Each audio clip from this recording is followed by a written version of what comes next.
Welcome to the Winged Wheel Podcast. Here to talk all things hockey are your hosts, Brad Crisco, Ryan Hanna, and Evan Lobsinger.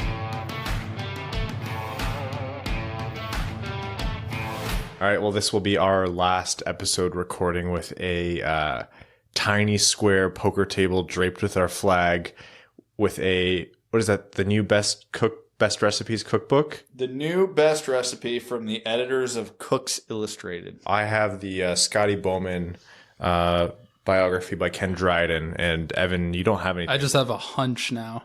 Yeah. I'm like a troll coming out of my cave. Yeah, all that time at the gym and we're ruining your shoulders. And work. Work does it too. Oh, man. You don't have one of those ergonomic chairs? No.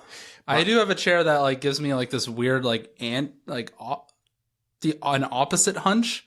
Oh, where it supports your lower back? So really I just like I'm just a noodle now. No, Oh, yeah. that's nice. No structure either way. It's like that episode of The Simpsons where they got all those kids those chairs and they ended up with back spasms.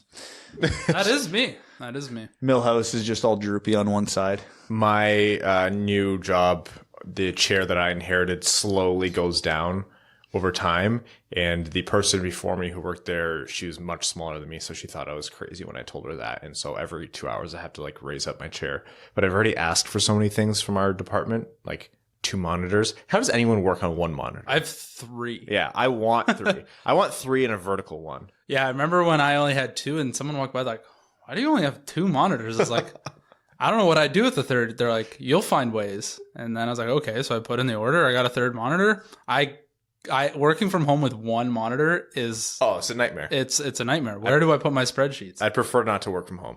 I'm just gonna go out and say this is the most unpleasant, infuriating conversation anybody's ever had on this podcast. Put on pants until 4:15 today. Was it the monitors or the working from home? Yes. You have one, I take it. Oh, you have a point of sale machine. I have a shared computer and I'm on my feet for 80% of the day. Devastating. I hate you all. And I know there's like 80% of our listeners are listening to us right now trying to strangle you through their speakers. Yes, and I apologize to all of you. And with that, we did get some feedback to not ramble so much before we start the episodes. Oh my God. I'll ramble as much as I want. I will agree to that stipulation as soon as someone else points me in the direction of another podcast that doesn't do that. I just was doing it to get a rise out of you, and B, get you to ramble.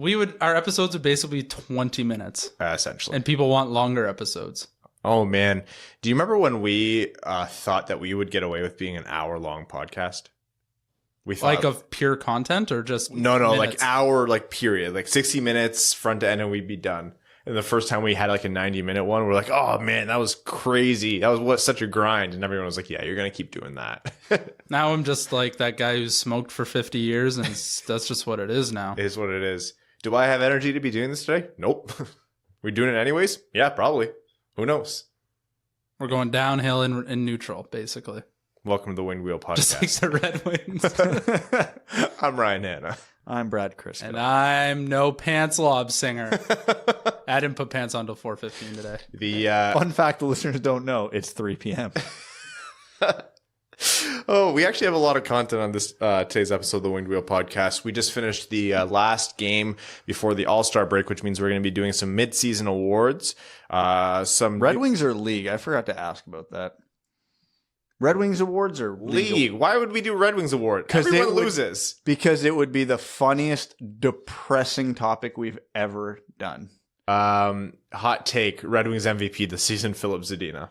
I end my hot take. He started this season 2 months ago, and there's a strong case to be made for it. I think I can actually make that argument. There's like 3 players that you could actually make an argument for over him, maybe 4, and legitimately that's it. No, there's that one Red Wing who scored. No, that was Jason Zucker in Minnesota. Easy to make that mistake. Yeah, because even though Mantha played like 6 games, you could make a case. Bertuzzi and Larkin, you could make the case for obvious reasons. And Hronek, you could probably make a case. Possibly Bernier. And then it's legitimately Zadina and nobody else. I vote Evan for really coming through this season and upping his podcast average time speaking. His per 60 numbers are strong. Oh, So geez. far in 2020. Phenomenal. Okay, so before we dive too deep into it, we're going to talk about some Red Wings specific news. We're going to do some midseason awards. And then you guys don't know that this is one of the main topics. We are going to talk about the debate of the Zadina draft class. Who is the best player from that draft? I don't even Oh, remember I who- am not we're doing ready. I can't even name you 5 people in the top 10 of that draft at this point. I could name you the entire top 10, and I can pretty much. Shocker. No, but I can also name about 20 people who are going to scream at me on Twitter when this is done, no matter what my opinion is. Oh, what? You have 20 friends? Grow up, dude. Dude, I'll have you know, I have tens of followers. Hey, on that, okay, so I want to talk about 2 more intro things. First of all, No. sponsors for this podcast, R&D Woodworking. Our friend Daniel Rossi has the table done. It will be here on Sunday for next episode before you guys get here. Extremely excited. We're going to eventually clip together in a video for you guys. Oh, and for those of you watching on YouTube, if you're wondering about the green tape, we were sectioning out the wall behind us to hang the jerseys. We had some issues and then the green tape fell. There's some...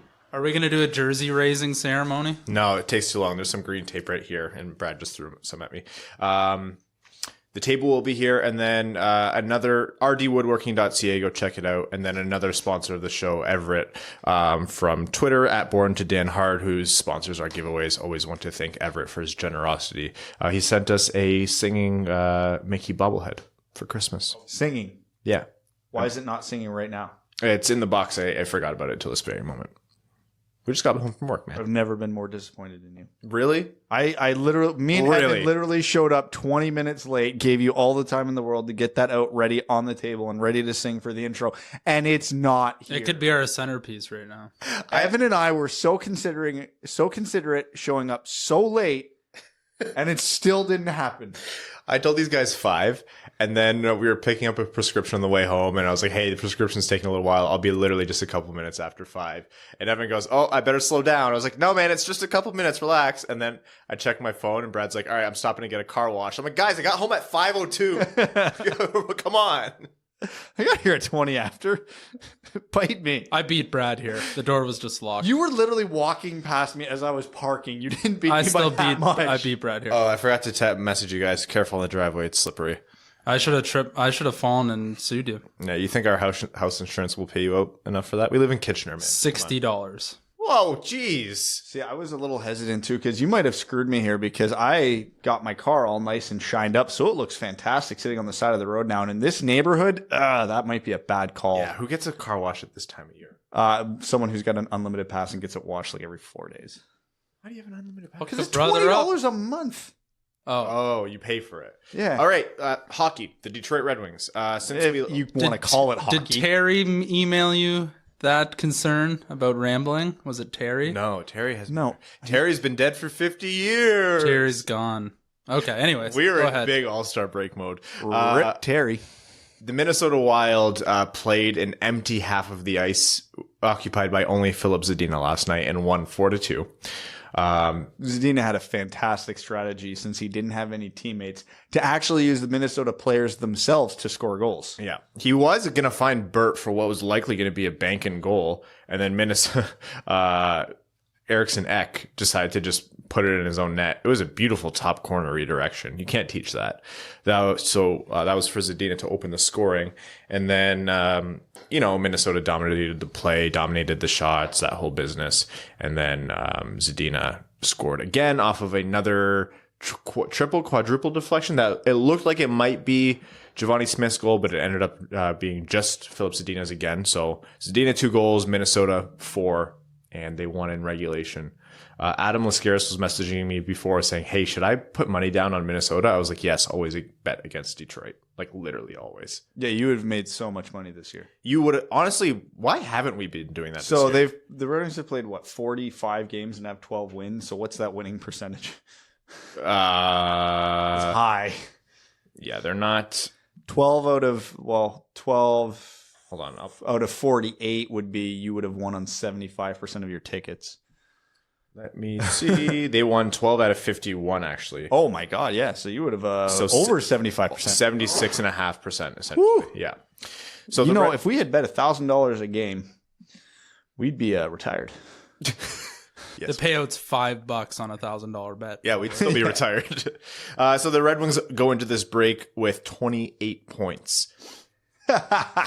New Jersey, who's in 29th place, tied for 30th. They're only in 29th based on games played. They had 28 points a month ago. That's not good. No, that's hashtag bad for Bitcoin. The Red Wings' effort last night, especially on defense, was atrocious. I think very few players looked good, and honestly, can't care at this point. Who are you going to be mad at? What possibly can you be mad at this point? Zadina scored 2 goals. It's like a win. There's 2 octopi thrown on the ice. That's a win. Are we just looking for happy positives here where we can get them? Yeah. I have one. Yeah, go for it. Jeff Blashill. I'm about to compliment Jeff Blashill. Uh-huh. His strategy at the end of a game when trailing by 1 or 2 goals is beautiful. He got the goalie out with over 4 minutes left yesterday. I love it. Love it. This analytics actually say you should go earlier, but he's one of the few coaches who even goes that early. He does it It's faithfully. because we're always trailing, so the other teams never get a chance to deploy that strategy. Yeah, and I don't think Detroit actually ended up giving an empty net goal. No. That was like 4 straight minutes of play with no like empty net goals or anything. The first minute and a half of it, they looked like the Globetrotters tossing the puck around. Had several good chances out of it. A unit which featured Madison Bowie. Madison Don't know how Valley to feel. actually had a great keep at the line, and then there was a play where it's like one of the most basic plays on defense where you're taught where if a guy's coming down on you and he's about to use the boards to get around you, you cannot fall for his juke. You're not going to get the puck. You have to take the body. What does he do? He doesn't even go for the puck. Doesn't go for the body. He just kind of steps in between and just gets absolutely walked. And you're like, there's the Madison Bowie I know and love. So I finally figured out why Madison Bowie is one of my favorite players in the Red Wings. Okay, my whole twisted, broken brain figured it out. Mm-hmm. It's because he's the only player on the team where it's never boring when he's on the ice. You could get a really good offensive chance, or the other team is going to bury a highlight reel goal, or even a basic goal, or there's going to be a scramble. Basically, there's always scoring chances at both ends of the ice when he's on the ice. And how many Red Wings can you truly say that about? Not many. No, yeah, he is generating a lot of excitement per 60. Yes, and considering the Red Wings are easily the most boring team in the NHL, that's something we need to appreciate. Do you obviously we've had him on the podcast, so you follow Charting Hockey. Do you look at his daily charts for shots for and against? Yes. The Red Wings shots per 60, like that they generate for themselves, is hilariously bad. They are so far behind the rest of the league. The logo is actually falling off the chart. You can only see half the Red Wings logo. They are so far into the bad. Yeah, well, you have to look along the perimeter to find the logo. There's been so many infographics this year where Detroit either makes the graphic bigger because we're so far off it, or we're not on it at all. They just leave it off. There's no point.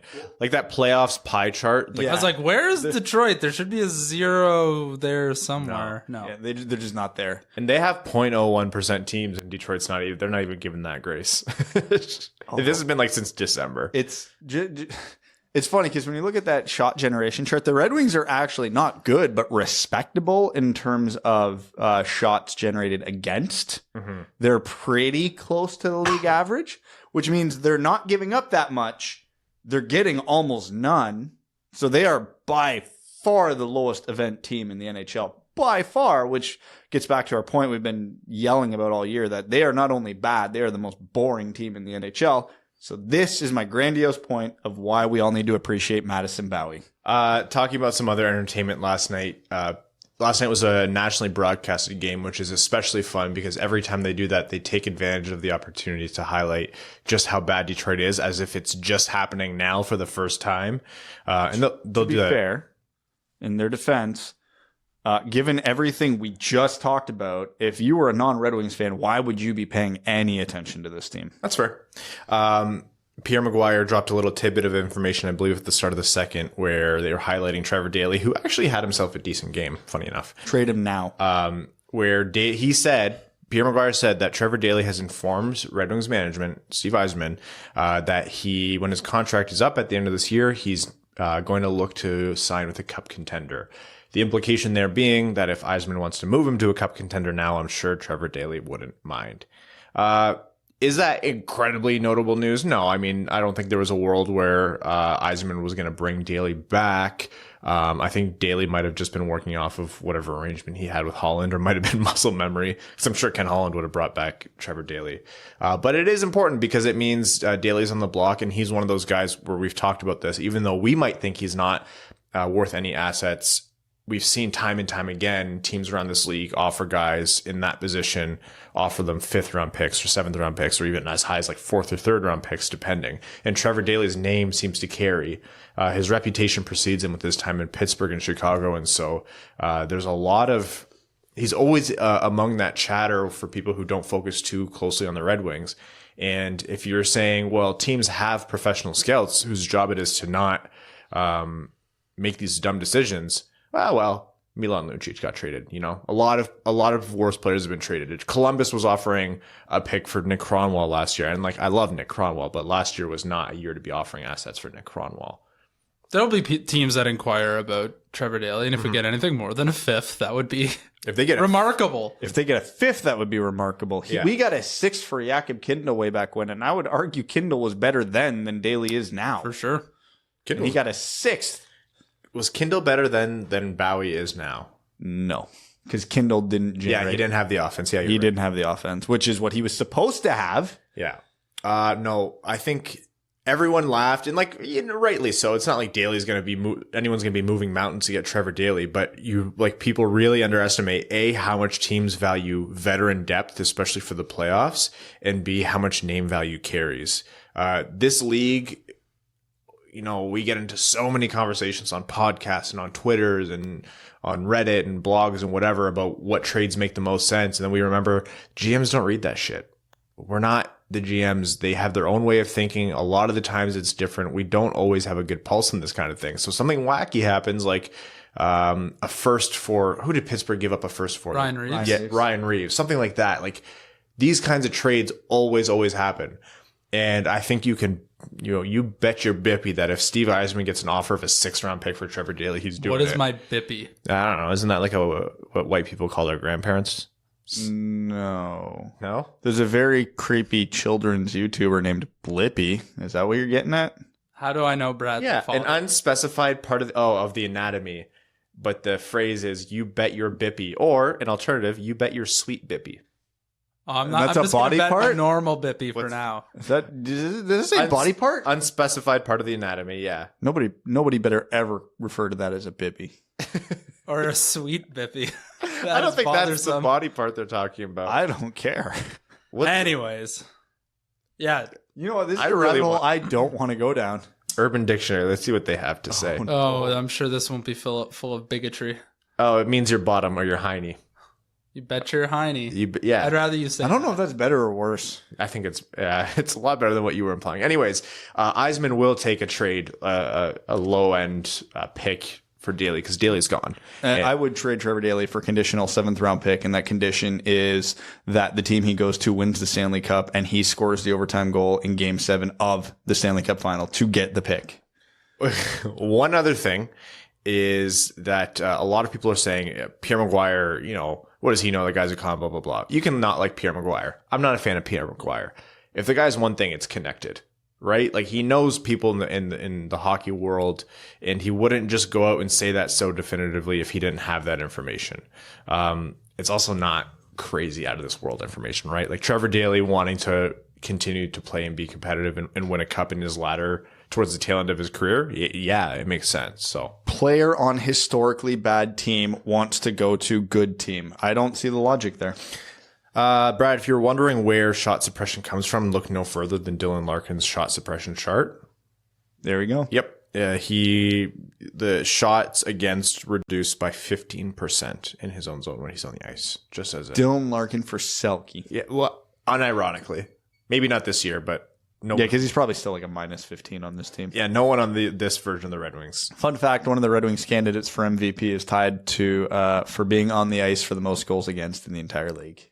Philip Hronik. Woo! But anybody who's looking at that and thinks that's bad, when you're playing for the Detroit Red Wings this year and you're on the ice for 28 minutes a game, yeah, you're going to be on the ice for a lot of goals. Second place is the real loser. Yeah, which is Suter? I don't know. Philip Hronek also, and I will say this doesn't contribute wholly to that stat, but he is not perfect defensively. He still has a lot of room to grow. His positioning and his decision making, especially in high intensity defensive scenarios, isn't always amazing. And so that's why you're not seeing him as a defensive stalwart. He's getting better every game. I can genuinely say that, but it's also hard because trying to get better defensively on this team, it's like playing, what's that one game people call GameStop? Battletoads or something? I know what that is, but I've never played it. It's like playing the impossible game. And did I see a stat today? I got to double check. Someone tweeted at me that Patrick Nemeth is tied for the league lead in being on the ice for the most shorthanded goals against, and the two players he's tied with are goalies. Yeah, that's true. Sorry, goalies are included in that Hold stat? on, I gotta find this one because I read that. And It was on Twitter. Someone tagged us in it. Did you hear Matt Dumba trash talking Nemeth last night? It's like someone get him an oxygen tank. Oh no, That's brutal. oh no. Yes, there it is.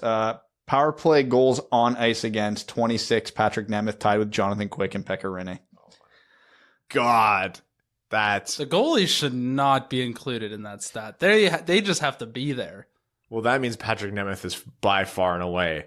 Yes. Here's a bit of a, I don't know if it's serendipitous or not, but sixth in the NHL for being on the ice goals against. Dylan Larkin with 71. Wow. Oh, yeah. That's a nice little clean number there. Anton Strawman has been on for 69 against. Nice.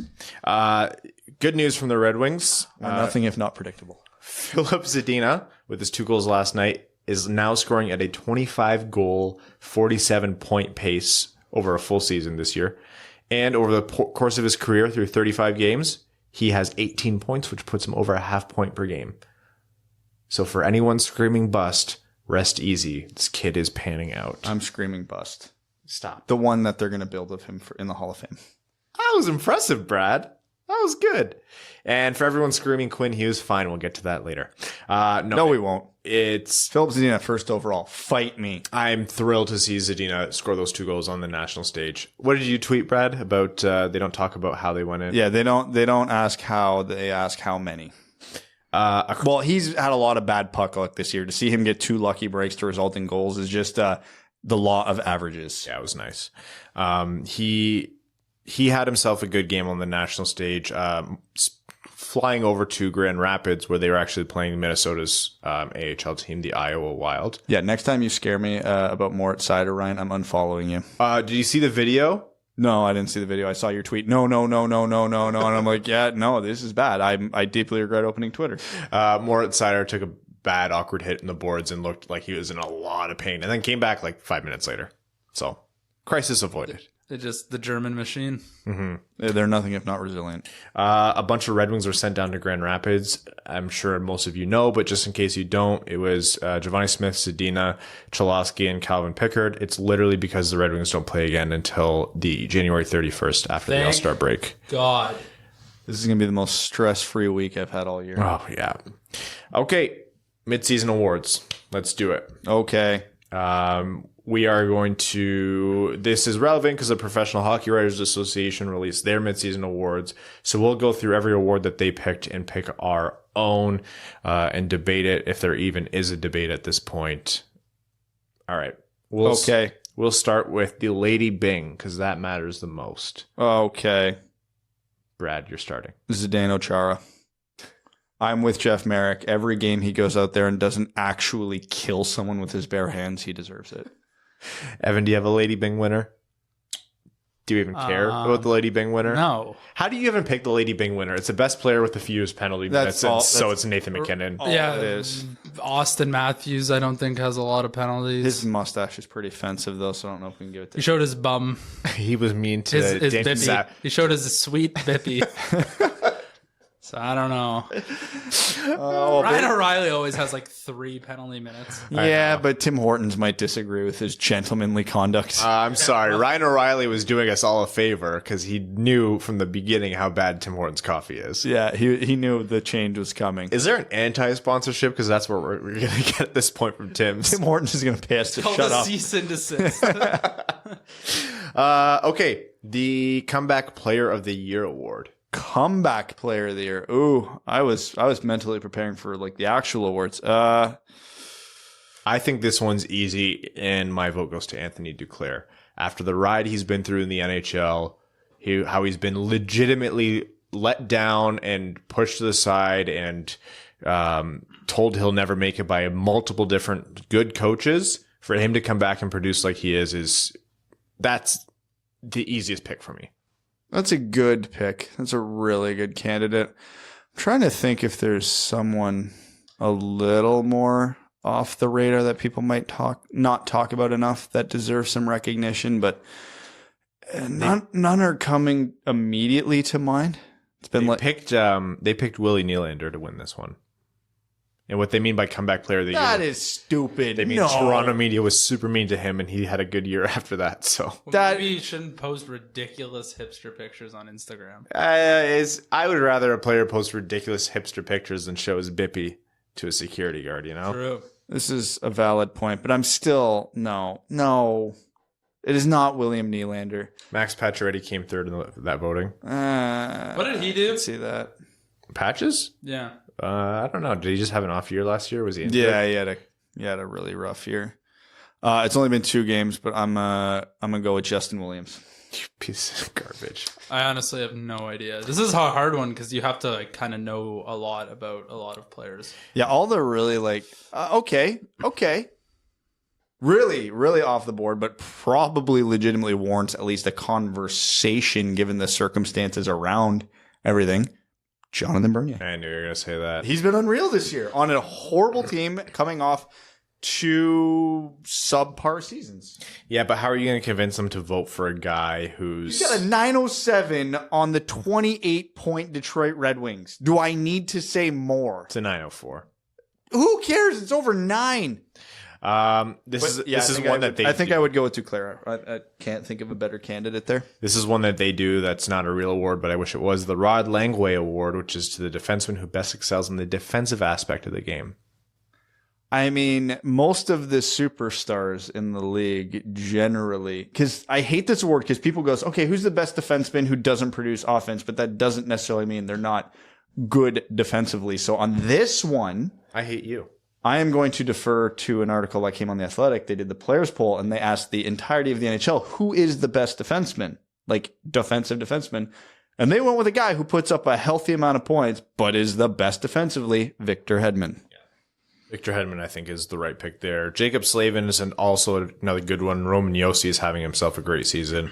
But my pick would go to Hedman as well. GM of the year. GM. Joe Sakic? Has to be, right? They took a literal dumpster fire and turned them into a very legitimate cup contender for infinity amount of years. And he still has cap space. Yes. Yeah, Sakic. Yeah, I can't think of anybody better than Sakic. The Jack Adams, Coach of the Year.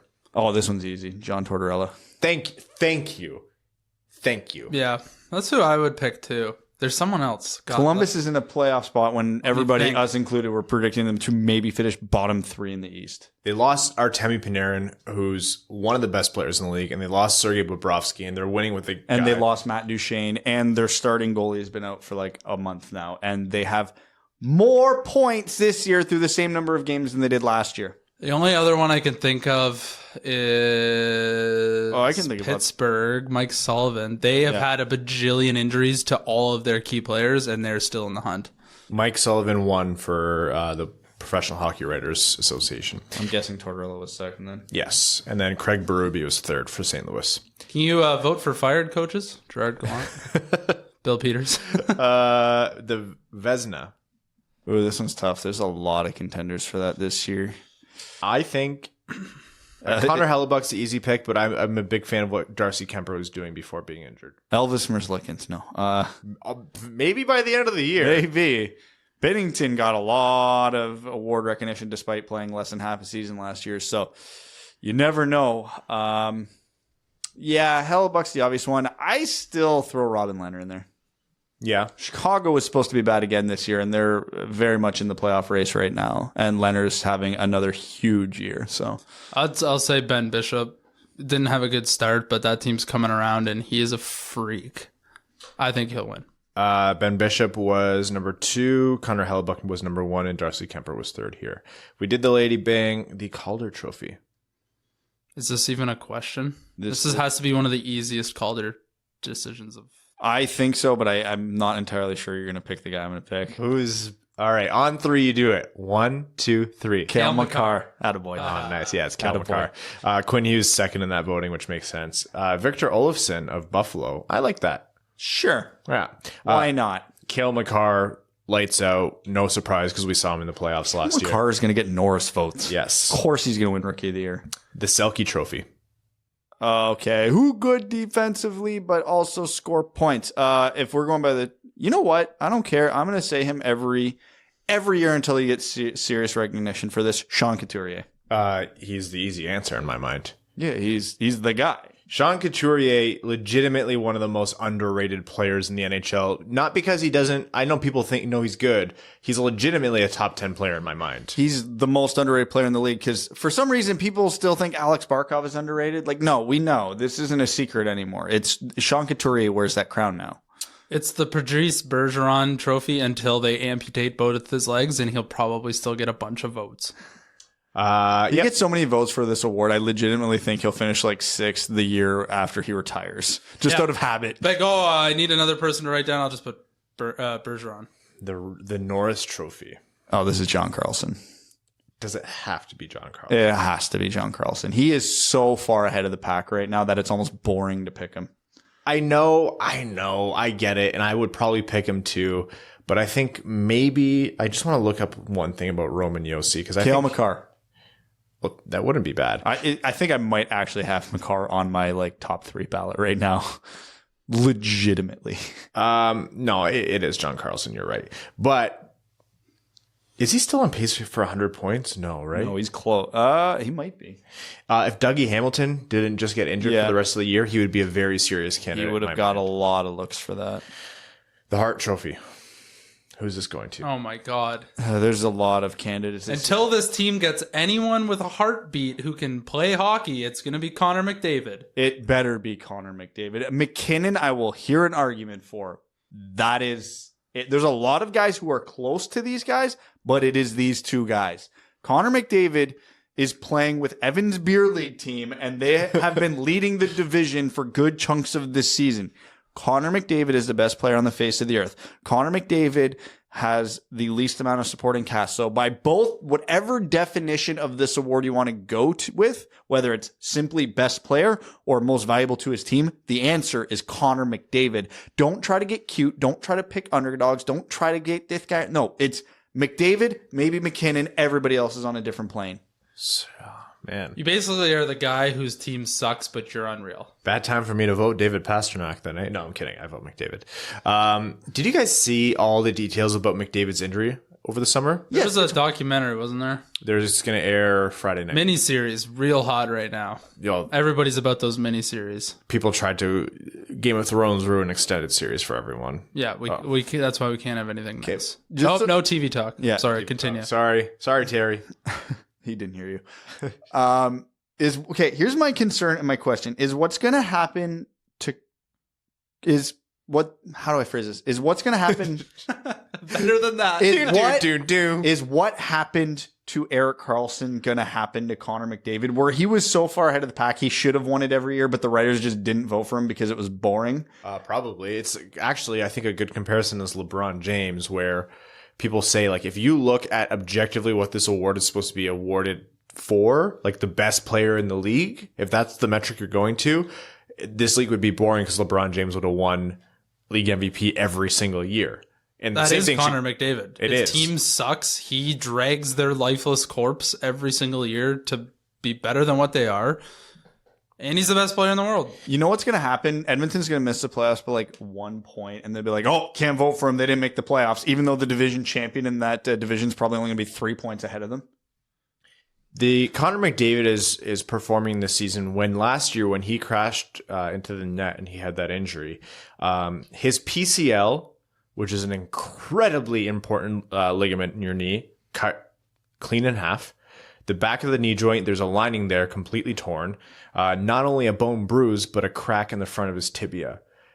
That is major reconstructive surgery. That is what he should have had. If he had the surgery, his season was over and his skating stride would have changed forever. And so in lieu of that, he got 3 opinions before he found someone who's willing to try a rehab regimen with him.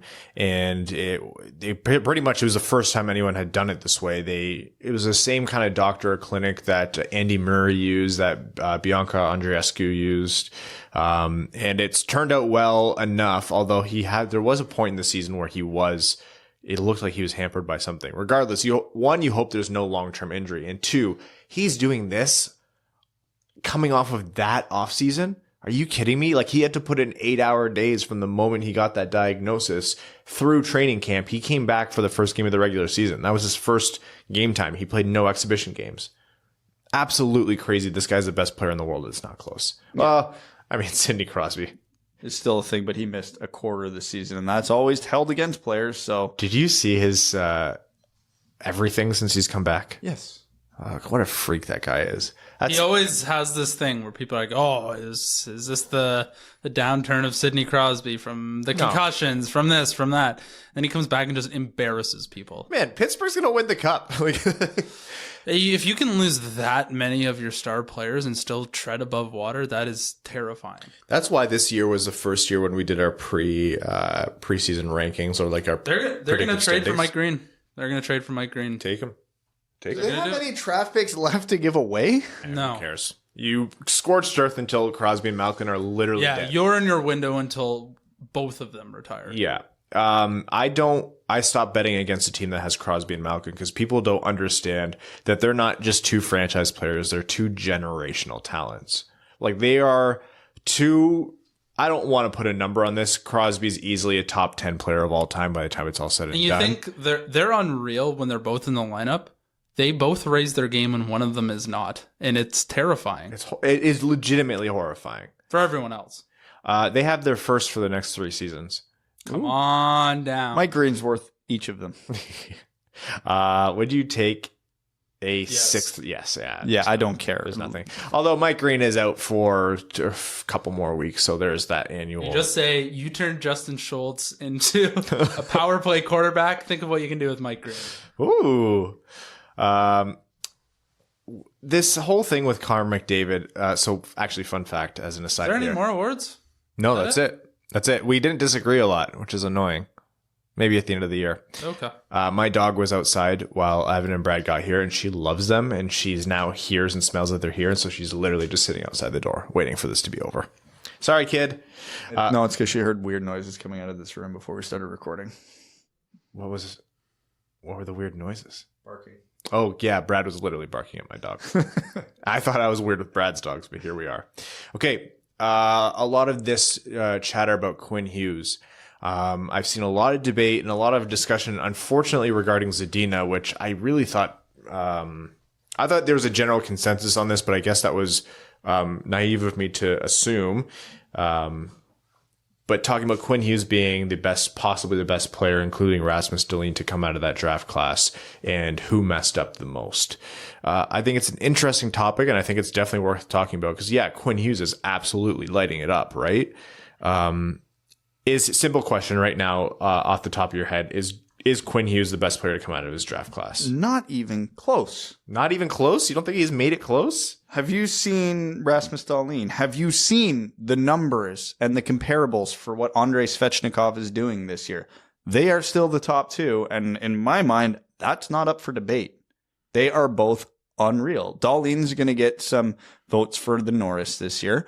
Svechnikov's numbers as a 19-year-old in the NHL are like on par with Austin Matthews and other players of that caliber. No, it's those two still. Any other argument is silly. I would absolutely put Quinn Hughes at number 3. But I'm looking at the draft right now. There's been no one in the 3rd round or later to play an NHL game. that's not uncommon, though, considering how recent that draft was. It's rare. You still think there'd be at least one person out of What's more that group? Well, dude, there's only been 2 second-rounders to play.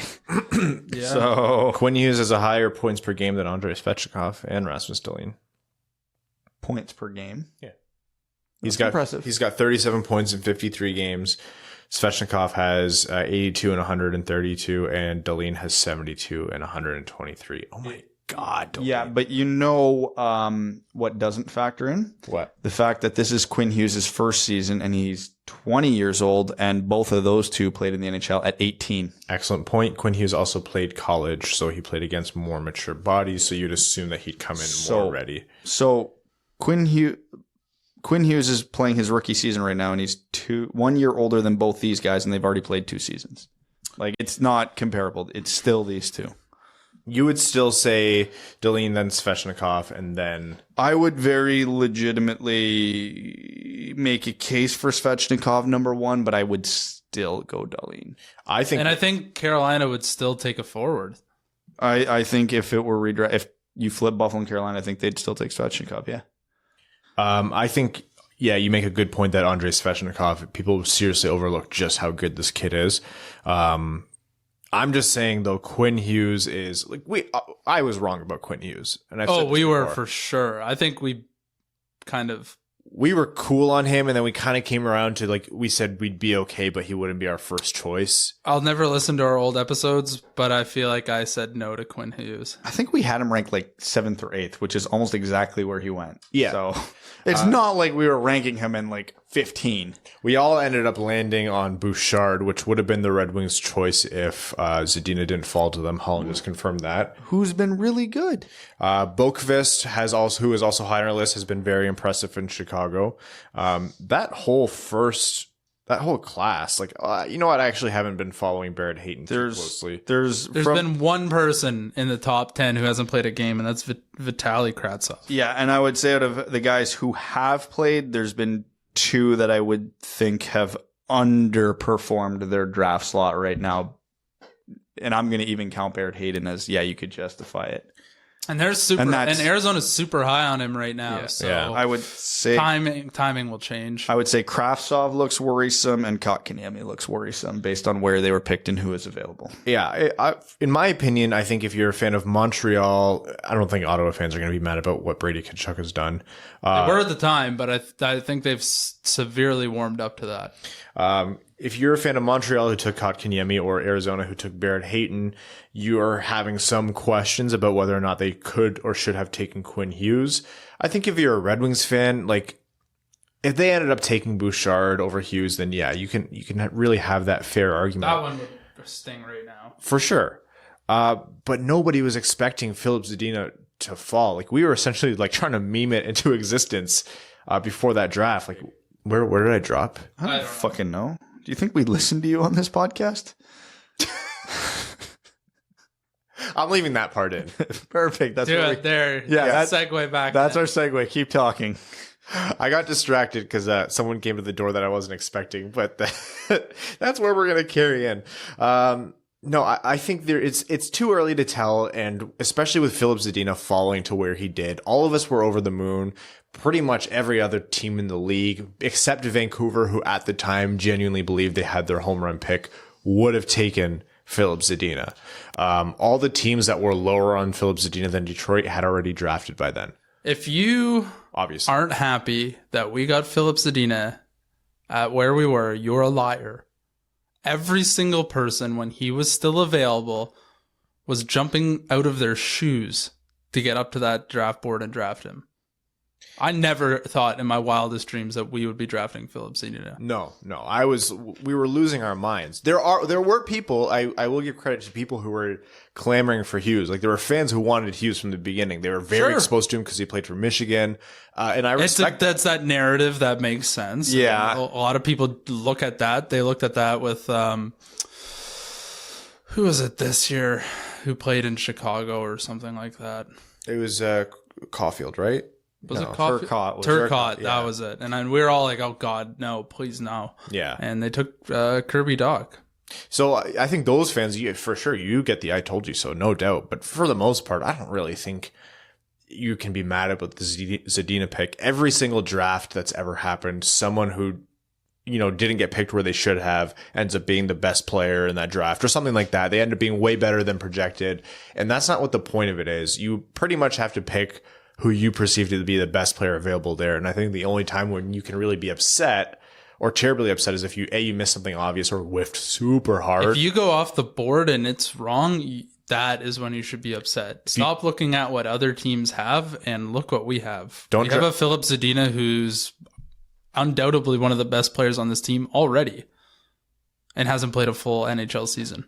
Don't draft for positional need, and don't draft duds. And that's your only two. Red Wings drafted for positional need. What? Oh, Mort Seider. And again, we'll be honest, that was that's a big boy play. Yeah.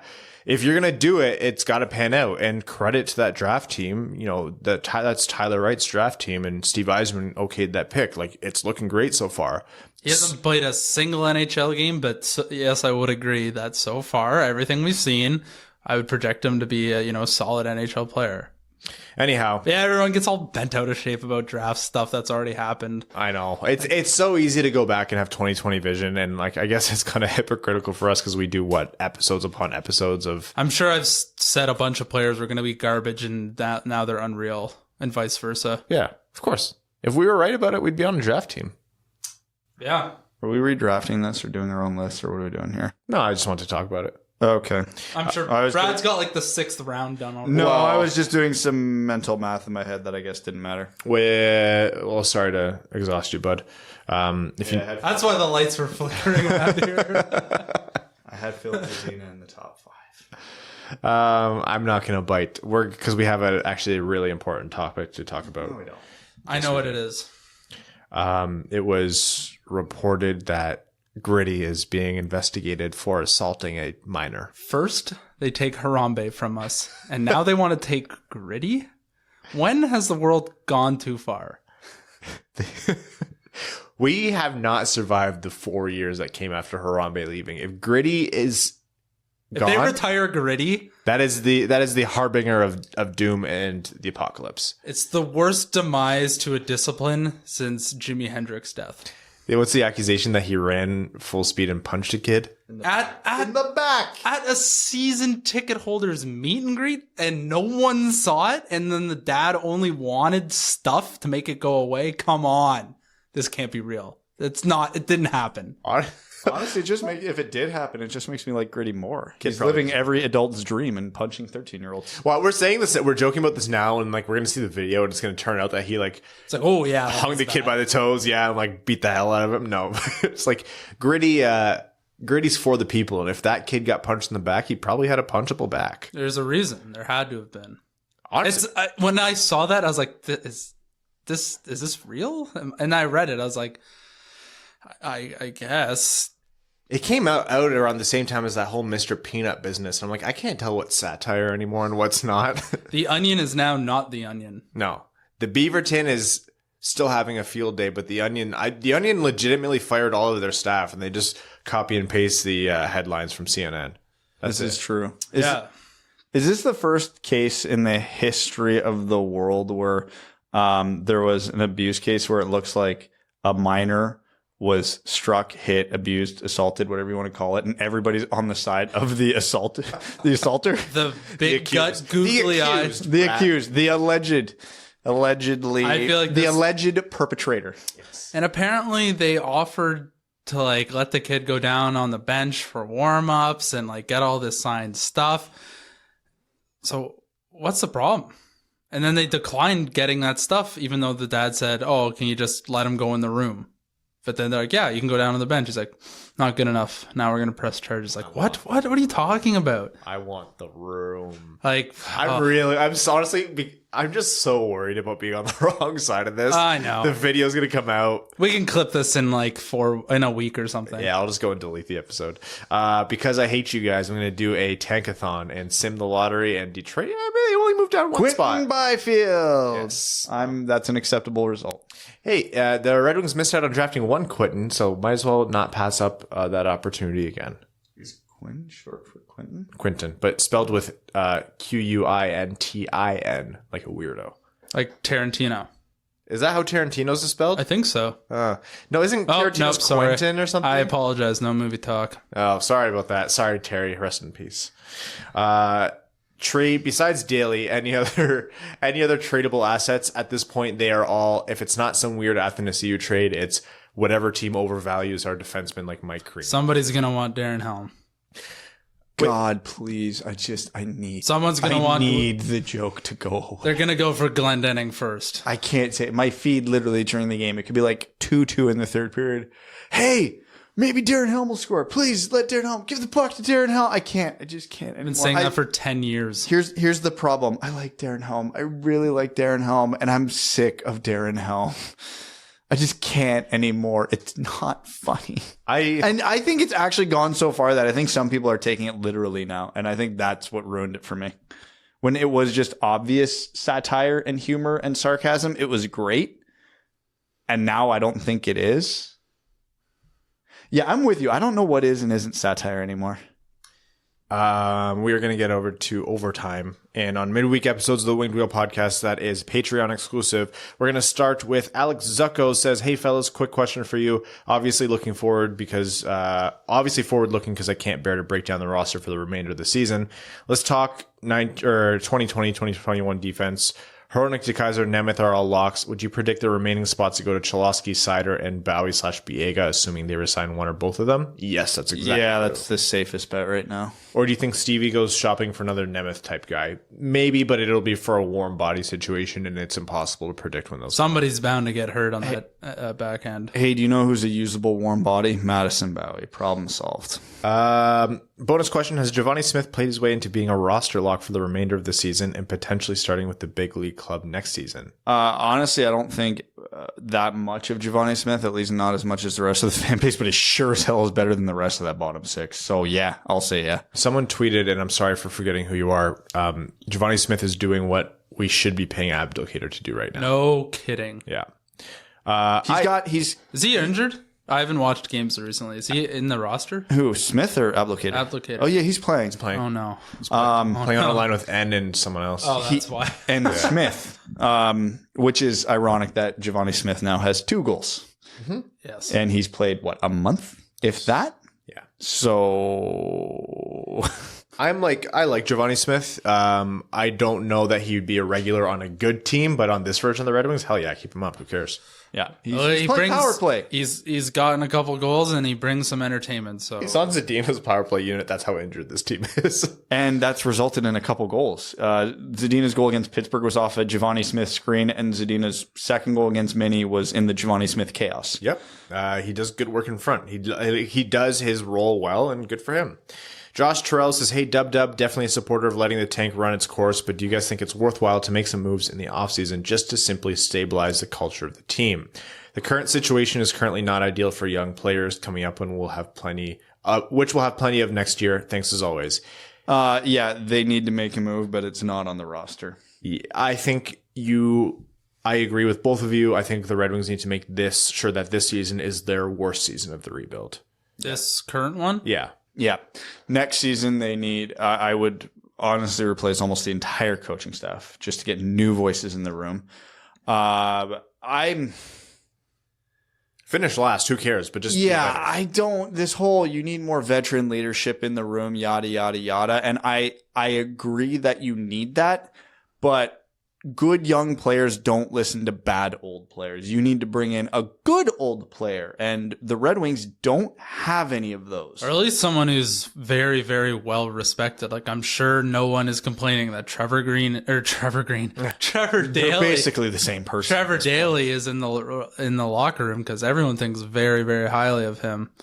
But yeah, You don't really want guys who can't tie their skates. They're 38 years old, and these young guys are like, whoa. And some of the mistakes Daley is making on the ice this season, I don't know if it's just because of age and he physically can't do the things he needs to do anymore, but it's just mind-boggling how bad some of his decisions are. That's not a guy I want telling Philip Hronek what to do. It's like, well, Daley, you just passed it into the middle of the ice in your own zone in double coverage. No, I don't want that to be the learning lesson. If they had, again, it's an extreme circumstance, but if they brought in a Justin Williams, a good old vet player, sure, by all means, do it. But yeah, no, this locker room needs to look different in a few capacities. Usually your good old players are supposed to be the ones who've been there a long time.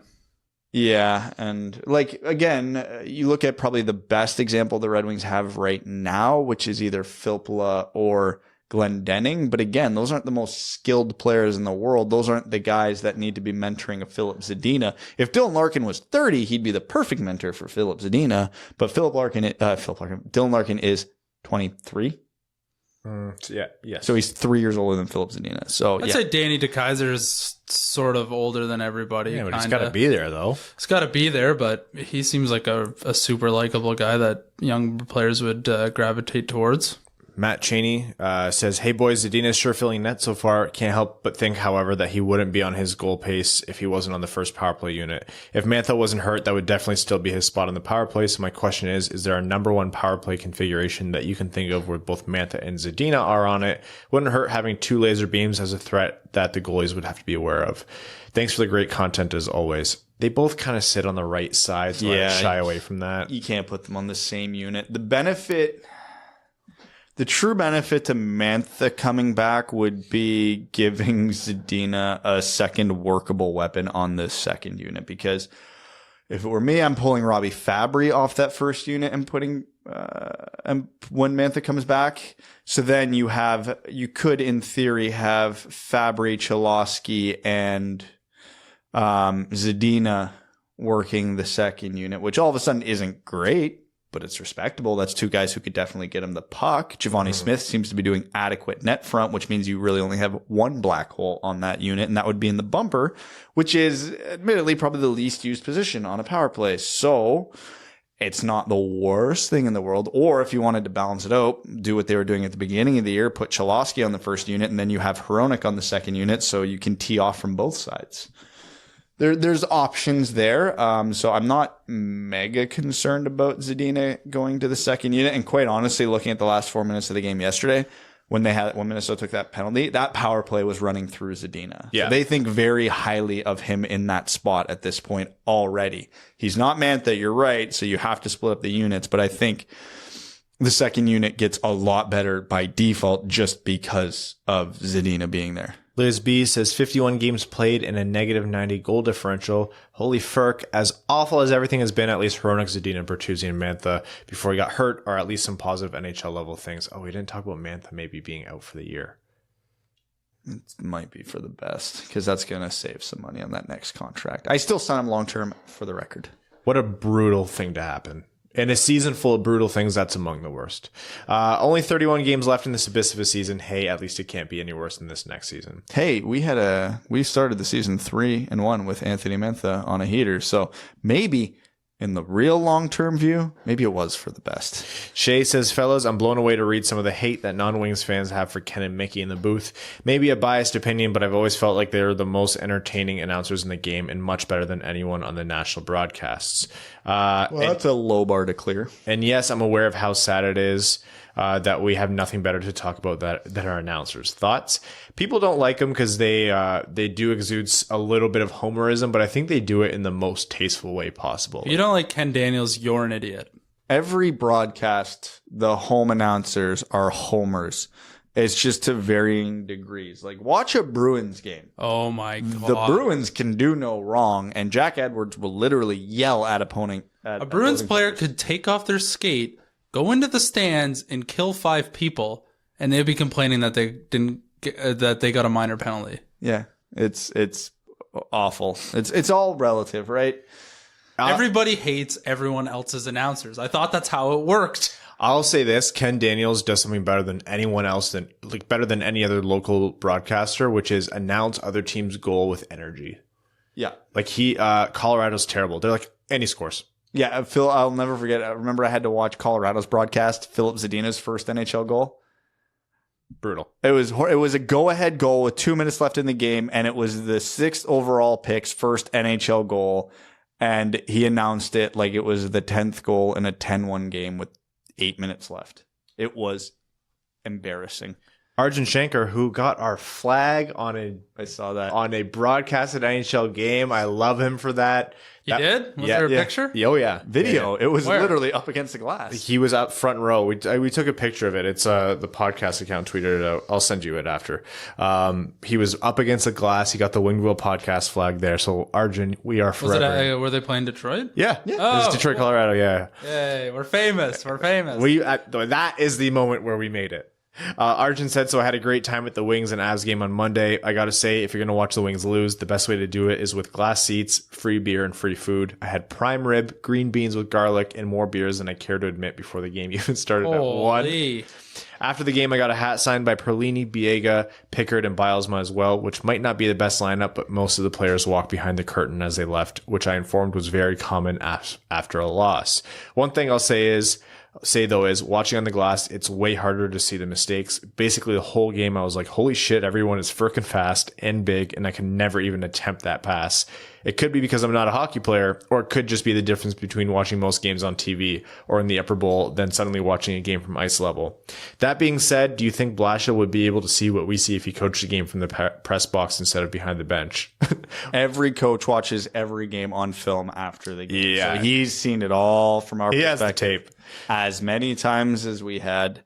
But I'm glad you pointed out that because your casual fan at home just doesn't understand how good these players are. The worst player in the league is an exceptionally talented hockey player. Everything happens in such small windows with no reaction time and at such a high pace. It's actually insane. So yeah, I'm super appreciative that you noticed that. He said, as a side note, Ryan, I made one spelling error in a comment a few weeks ago and it completely threw you for a frickin' loop. So I checked the punctuation and spelling on all this, you nerd. Brian Toll says, hey, Dead Duds, rather than get any more upset and disappointed about the current performance from the Wings, I'm looking for recommendations to round out the 12 books I hope to read this year to complete my New Year's resolution. Book a month for a year. I have dyslexia. Oh, good for you, man. I haven't read a book. Oh, God, what year is it? 2020? Yeah. I honestly haven't. I probably didn't read a book in the last decade.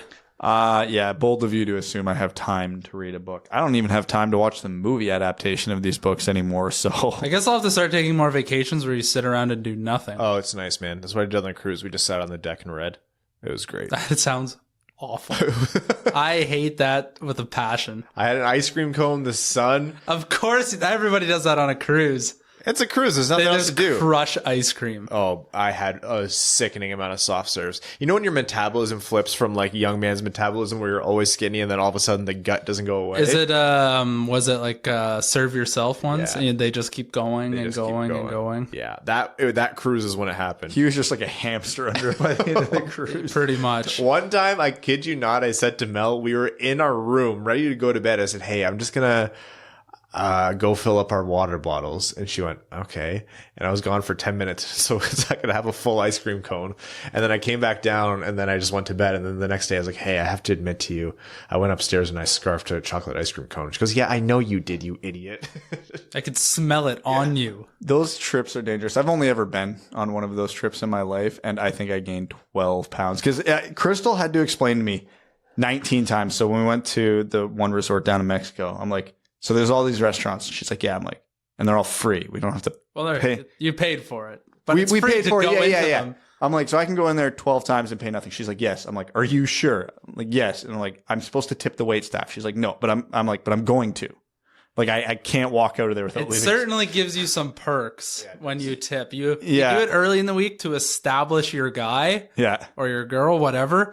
And those people, if you give them like $10, oh my God. I didn't say you people. Those people. They will I remember we did it once. We gave this one guy $20 at the start of the week, and we're like, we never want our beer fridge to be empty.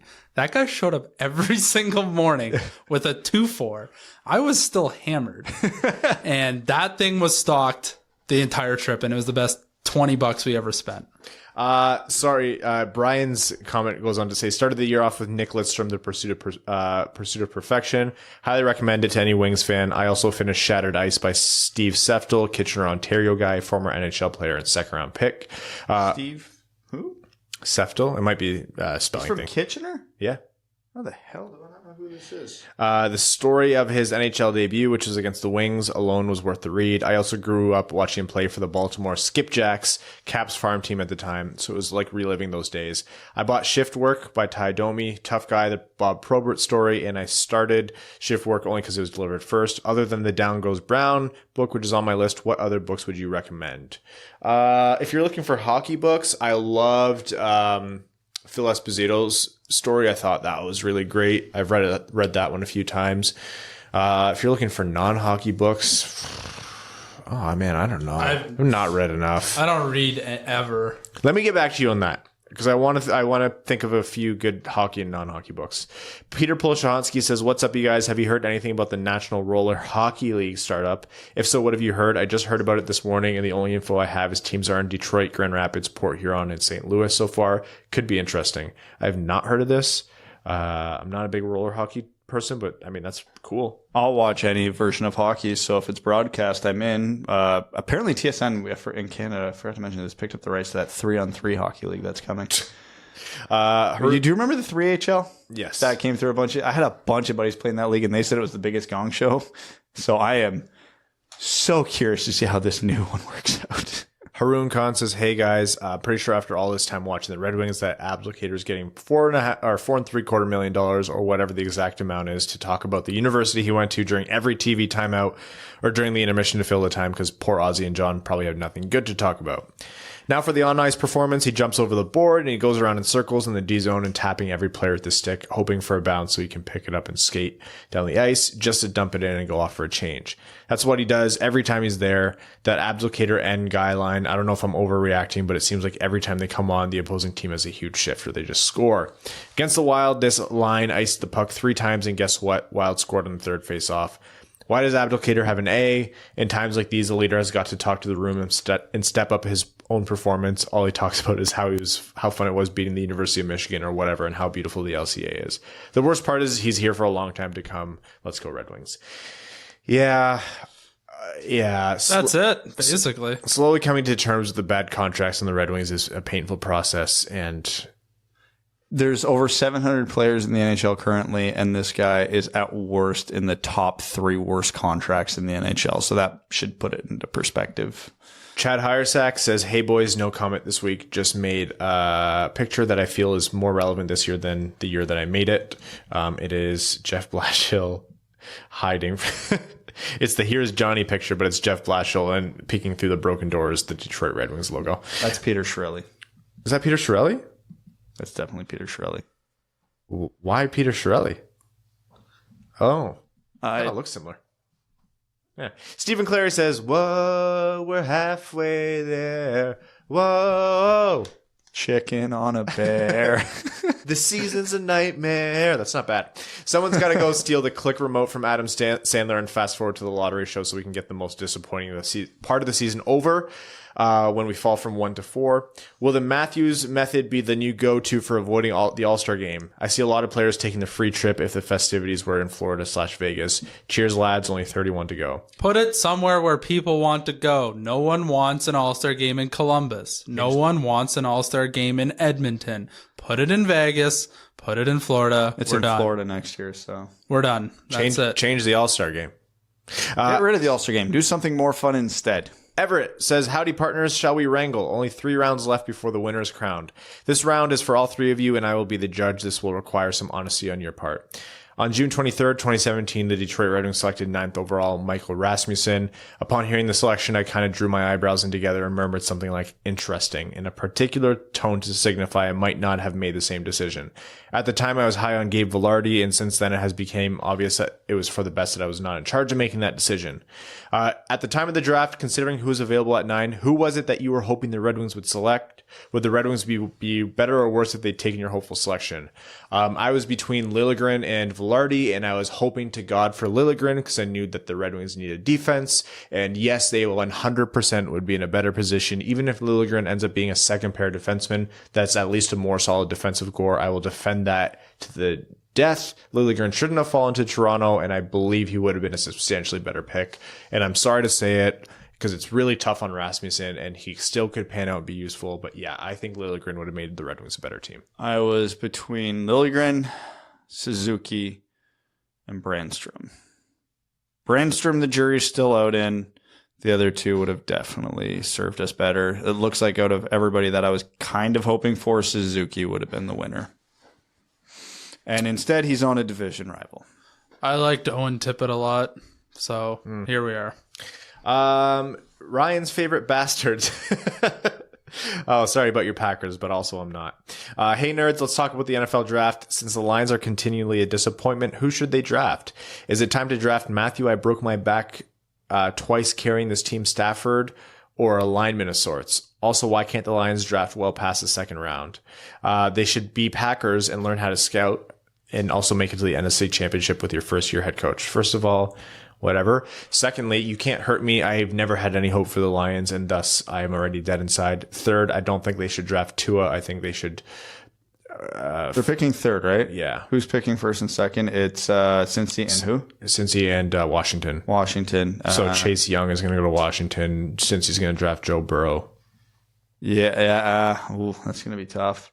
I think they should. Is there another like high-end edge rusher? There's usually like 2 or 3 first. Not edge rusher. There's some really good corners. I think a couple of good linebackers, but no one. You guys could use a corner, didn't you? Get rid of what's his name? I don't want to talk about it. Yeah. So there you go. Draft a corner. I want to find a way to trick Washington into thinking they need Tua, and then they take Chase Young. Well, I think they should take Tua because Haskins isn't good. Don Mitchell says, hey, gents, been a minute. I'm finally creeping out from under my rock and watched the Wild game last night and went right back. The pain is real and the pink Whitney isn't helping anymore. Let's pay GM with some of these RFAs coming up. I'll give you my ideas and you can tell me how wrong I am. Bertuzzi, 5 years at $4.75 million. That's great. I'd do it. I would go one less year. I don't. If for that AAV, I could stomach the extra year, but Bertuzzi's not taking under 5, realistically speaking. Mantha, 7 at $6.5 million. In a heartbeat. Athanasiou, 1 year at 3.25. Yes, I would do that. Fabry, 2 years at 2.75. Yes. Yeah. Perlini, 1 year, $1 million. Sure. Yeah. I don't care. What are you looking forward to the most? At the All-Star game, if anything? Turning it off? The women's 3-on-3. Yeah, the Canada versus U.S. women's 3-on-3. Because they will actually try. And seeing what different skills competition stuff they have. I won't watch it, to be honest. I'm legitimately might turn it off after the... Is it this weekend? It's tomorrow. See, that's how much I care about this. I don't even know when it is. Super Bowl picks. Oh, who's in it? Chiefs and 49ers. I don't know who the right pick is, and I have no knowledge. So you can pay. You can go. Weren't the 49ers real bad recently? 49ers are they were bad rags, last year. Rags are riches every year. San Francisco already has enough nice things. KC hasn't made the Super Bowl in 50 years. Brad's advocating for Kansas City. I'm going to say San Francisco. I'm absolutely going San Francisco. Oh, okay, Chiefs then. I think the Chiefs will win. I think Patrick Mahomes is a freak. I think the 49ers D-line is going to cause havoc. Clinton killed Epstein. Oh my god. Which one? Says, good evening, Duds. If for some reason Stevie decides to address goaltending this offseason, in what order would you prefer these UFAs? Give it. You guys sneak the politics in there. It's clever. I didn't even hear any of the question. Good evening, Duds. If for some reason Stevie decides to address goaltending, in what order would you prefer these UFAs given the contract is fair? Leonard, Markstrom, Frank Kuz, and Jared Coro. Thanks for helping me get through the days twice a week. Jared Coro. Daley here is not like the others. In order, I will go Leonard, Markstrom, Francouz. Markstrom, Leonard, Francouz. Is that how you say it? I think so. I like Ryan's order better. Yeah. Perfect. So therefore, I am right. Hunter Saunders says, why did they send down Zadina, Smith, and Cholowski? Now that we got that out of the way, are there any contracts you could see us weaponizing the cap space Stevie saves with moves like this? If so, what would we get with said contract and what would we give up? I forget who I was talking to on Twitter, but we ended up devolving into an actual somewhat interesting conversation, even though I hate hypotheticals, where I don't know what Detroit would have to send to Vancouver in the offseason, assuming Vancouver re-signs Markstrom, in which case we take Louis Eriksson's contract in some sort of deal that gets us Demko. That is the easiest one, and I think Detroit is one of two teams that, like, one of a couple teams really willing to take on bad contracts.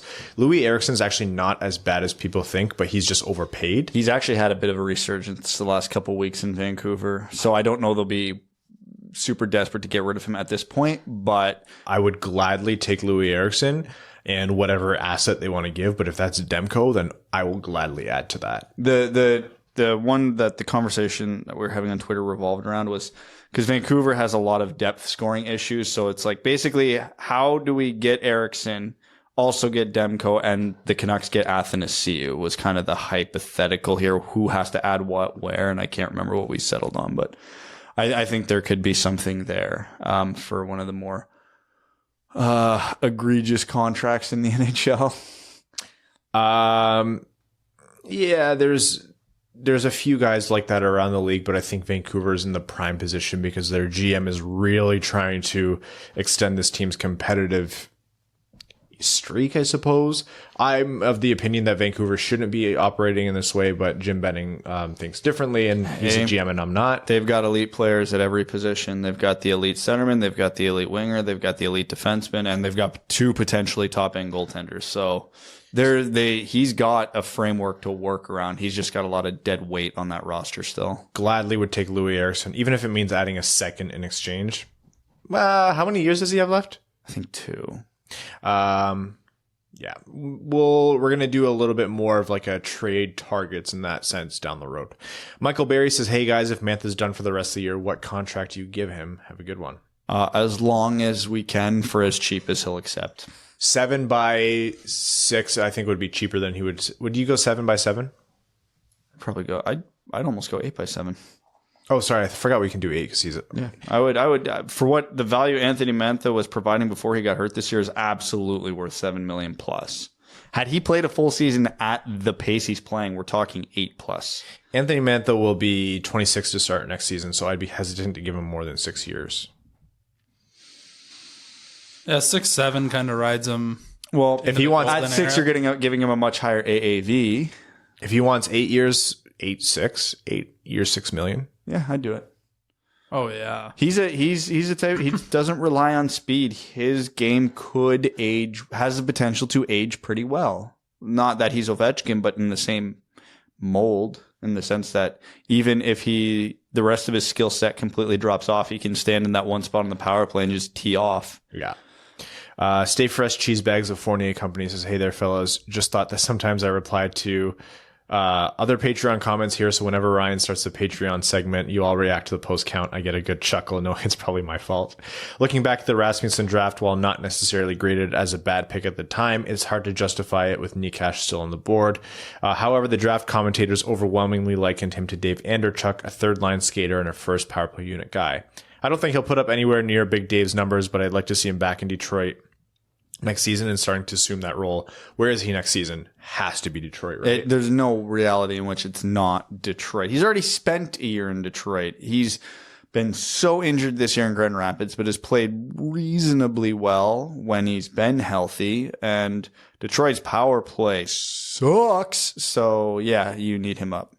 Also got into a Twitter debate, go figure, about the NHL standings method. I firmly want to see the league drop the point system and use a straight up win-loss percentage with regulation wins as a tiebreaker and no more OT loss point. Do you want this, the status quo, the proposed 3-point win system, or something else? Each will have an influence on how the game is played. I will die on the 3-point system hill. 3 for regulation, win 2 for overtime shootout win, 1 point for overtime shootout loss. I will die on that hill. I am big on the 3-point system as well. I can't see the NHL with all their enjoyment of tradition going away from a 2-point system. I am definitely a 3-point guy. I want to see a reality in which there's a game tied late in the third period on the 82nd game of the season where a team needs 3 points to get in this playoffs and they pull their goalie in a tie game in regulation. I want it. Both teams need 3 points and both teams pull their goalies. Maximal chaos. Yes. Stay fresh, cheese bags. Enjoy all the All-Star festivities with Tyler Bertuzzi. Looking forward to the day all the wings checking line forwards will be wiped out and 3 solid scoring lines can be deployed again. Me and you both, when I saw those octopi thrown on the ice, I got this huge tinge of emotion. I was like, oh man, I miss when this team was good enough where the fans would do that in every rink they were in. Okay, can I call out a bit of BS here on that octopi toss? You do it during a goal, not 2 minutes left in the game when you're down by 2. Yeah, he should have done it one for each Zadina goal. Yes, and plus those things can't be visible. They were sitting there for 58 minutes of the hockey game. That's a bad idea. With that, we're going to wrap up this episode of the Winged Wheel podcast. We have a very special guest, hopefully going to be on for Sunday's episode. I think you guys will like it.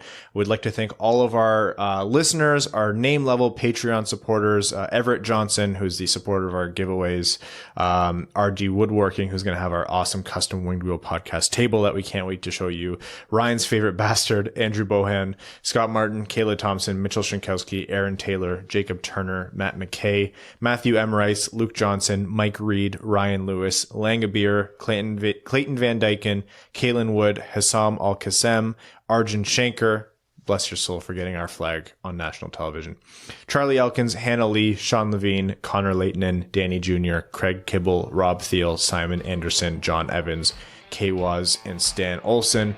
We love you. Enjoy the All-Star festivities and the beginning of a 8-day break from Red Wings hockey. Thanks for tuning in to the Winged Wheel Podcast. Be sure to check out wingedwheelpodcast.com, where you can subscribe to the show on iTunes, Spotify, or wherever you get your podcasts. You'll also find links to other ways to support the show, such as Patreon, official podcast apparel, and more. And don't forget to follow the show on Twitter at Winged Wheel Pod. And of course, the hosts at Brad Crisco, at Ryan Hanna WWP, and at Hockey Town Evan.